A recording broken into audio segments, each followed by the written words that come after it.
Une monnaie virtuelle qui a été créée il y a 4 ans en pleine crise financière par un informaticien qui voulait pas dépendre d'une banque. Alors aujourd'hui, il a appelé ça the Bitcoin. Vous allez voir comment ça se traduit.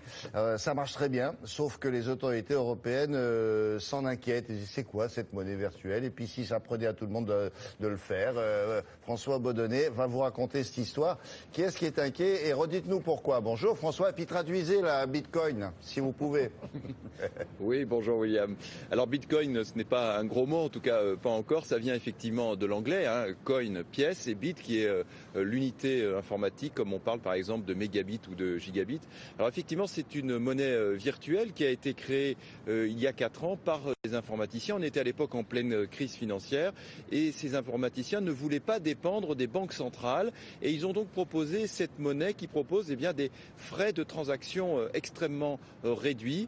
Le succès a été quasiment immédiat. Imaginez ce matin, William, qu'un bitcoin vaut plus de 500 €. Regardez. C'est une monnaie virtuelle. Elle n'existe que dans les ordinateurs. Et pourtant, le bitcoin, comme les autres monnaies, a une valeur officielle. Problème, elle varie énormément en fonction de la spéculation. Il y a quelques jours, la Banque centrale chinoise s'est alarmée de son utilisation. Mais ses défenseurs estiment au contraire que le bitcoin a de l'avenir. Je crois vraiment que dans un futur proche, les gens auront la possibilité de choisir leur propre devise pour payer. Ils pourront choisir la manière de faire leurs transactions comme ils le souhaitent, sans devoir utiliser le dollar ou d'autres monnaies. Ils peuvent déjà d'ailleurs utiliser le bitcoin. Dans ce café de Vancouver au Canada, le tout premier distributeur de cette monnaie vient d'être installé. Il permet de recharger son téléphone portable et ensuite de payer ses consommations. Certains magasins en Europe, aux États-Unis ou en Asie acceptent déjà cette monnaie virtuelle. Mais le risque est ailleurs. Puisqu'aucune banque ne le contrôle, le bitcoin a déjà été utilisé par le grand banditisme. Les autorités européennes craignent que ceux qui l'utilisent perdent tout simplement leur argent. Bon, rappelez-nous, François, pourquoi les autorités européennes ont peur de ça?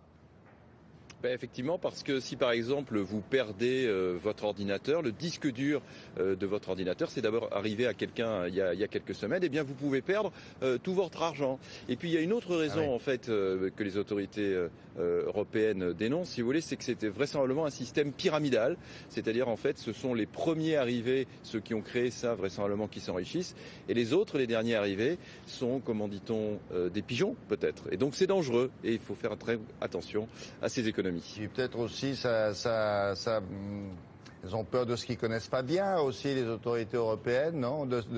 Elles ont peur de ce qu'elles contrôlent mal pour l'instant.